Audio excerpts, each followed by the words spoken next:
Hi guys! So today's video is supposed to be a vlog style video. It will be later because we're going to test out new products from Bilena. Well, it's been released for quite some time now, pero this is like new to my channel. So we have a couple of products to try. Una, yung Bilena Plus Fearless Serum Skin Foundation. I got the shade Pearl. And then yung Bilena Plus Wide Awake Caffeine Concealer. And then I got myself the Shape and Set Brow Serum Duo. And the Supercharged Liner and Lash Serum. Pero ang main goal natin is to test out etong skin foundation, if it's long-lasting, if it's panghulasan, if it's good for everyday. So, without further ado, let's start. So, this is what the product looks like. Okay. Pag ganyan siya, pag ganyan pala siya. Tingnan natin ng itsura sa loob. Oh, it's a tube type. So, the Bilena Plus Fearless Serum Skin Foundation, it's moisturizing daw and skin firming. Ang promise niya is it's supposed to be lightweight, medium coverage. Meron siya glycerin and vitamin E para ma-moisturize and ma-soften daw yung skin.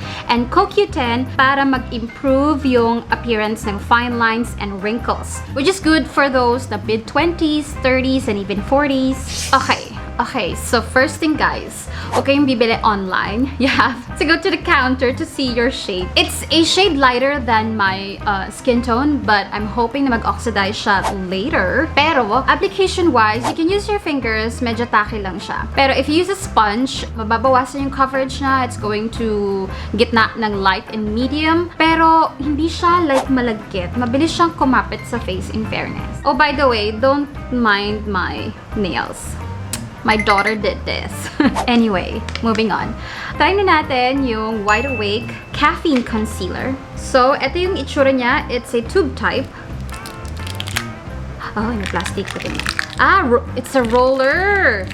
Para siyang yung mga roller caffeine serums. As you can see, hindi ko masyado nilagyan ng foundation yung under eye ko. Now, let's try. I got the shade Vanilla, by the way. Okay, ganyan. And then, we're supposed to... Let me use my fingers muna. So, itong Wide Awake Caffeine Concealer, it's supposed to depuff, moisturize, and control the oil. Lightweight siya, and it helps brighten the under eye area without caking and creasing daw. Yung caffeine for depuffing, yung glycerin for moisturizing, and meron din siyang kaolin for oil control. Supposed to squeeze it daw eh. Squeeze, and then roll. Okay. Tama nga. Squeeze and then roll. Now for the brows, itong Shape and Set Serum. It looks like this. On this side, ito yung for the eyebrows, the liner.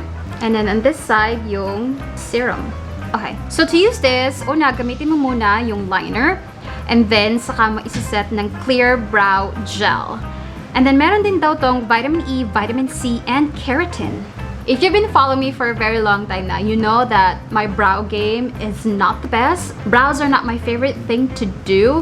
Kaya I want brow products na very easy to use for someone like me na tinatamad talagang pag-effortan yung brows. Now we're gonna go to the liner na medyo kinakabahan ako kasi I have lash extensions, so medyo mahirap tong gawin or tanggalin. So I might apply this like sa dulo-dulo lang.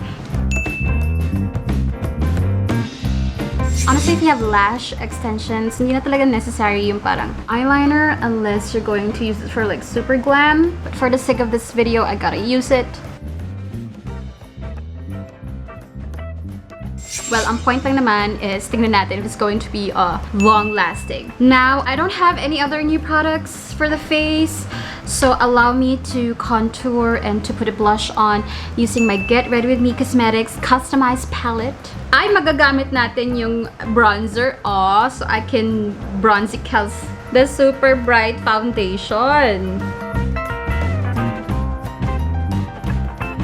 Kasi ayoko ma-cover talaga yung serum foundation because I want to see if it's long-lasting.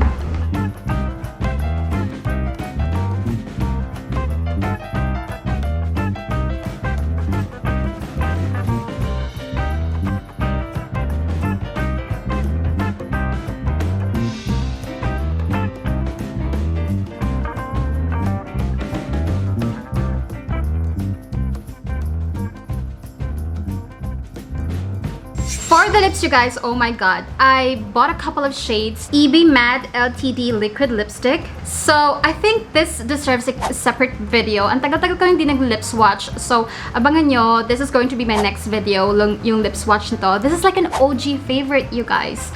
Ang dami kong ginawang video na lip swatch ng liquid lipstick ng Bilena. Isa ito sa like super duper pinaka-long lasting way back. So, I'm not sure if they reformulated or same lang yung formula pero different packaging. So, we're going to try. Okay, I'm gonna go for pink pearl kasi yun na yung bukas.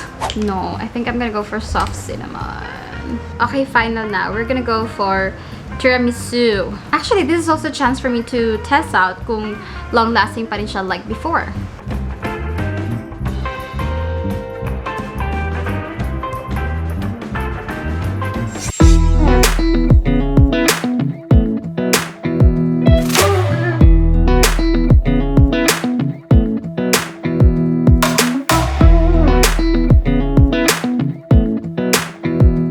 Okay, so this is the finished look. First part pa lang to ng video. I'm going to wear just the skin foundation. Tingnan natin kung long-lasting yung eyeliner and of course yung brows. And sige, isasabay ko na rin. I-wear test ko na rin yung liquid lipstick. I'm going to say if it's still the same formula. Pero you know what? The thickness, the formula ng application is still there. Very thick, very pigmented. Pero ang tanong is the lasting power still the same? Yeah, this is our makeup look. See you by the end of the day for the final review. 2 hours after application. Hi guys! So, it is already the next day. Actually, late next day na kasi ang dami ko pang mga ginawa. Oh my god.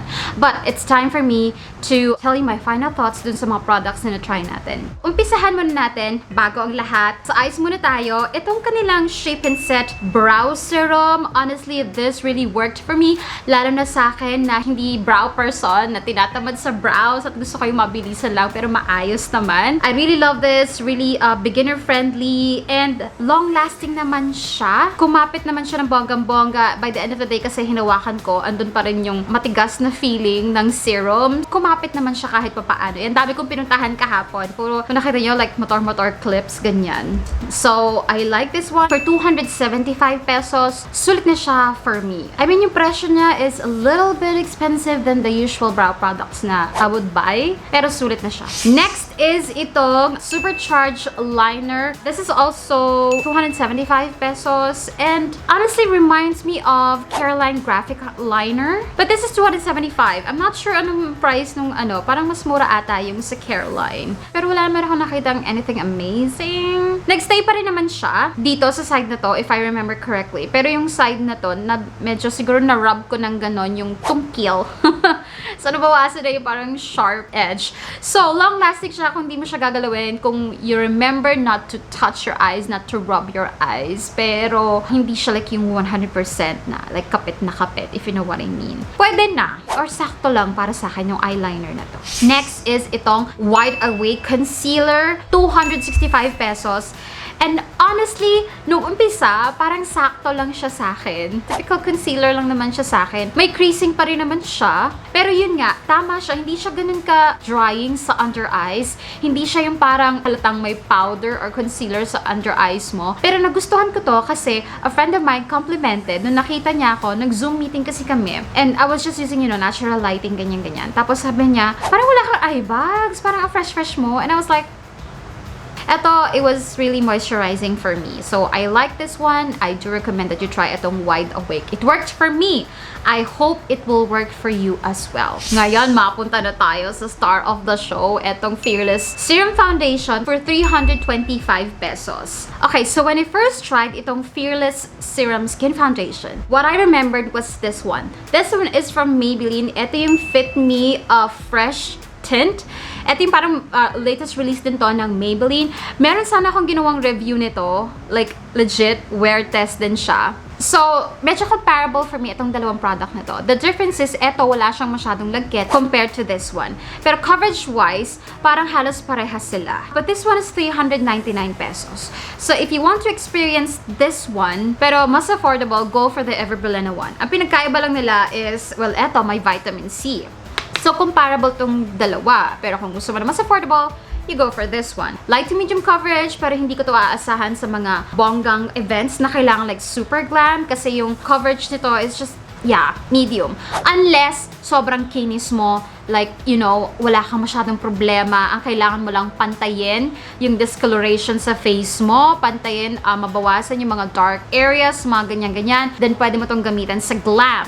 Pero yung pang hulasan-wise, like I said, magmumukha ka lang like pantay yung skin tone mo. Pero coverage-wise, wala kang aasahan dito. So, marirecommend ko ba siya? If you're gonna use it everyday, 325, pwede naman na. Kasi it's much more affordable. Kung gusto mo lang pantayan yung skin tone mo, magmukha ka lang fresh, cute, at mawala yung tired-looking kemerut ng face mo, it will do the job. Yun na. Yun ang aking review for the latest release ng Ever Bilena Plus, yung kanilang makeup.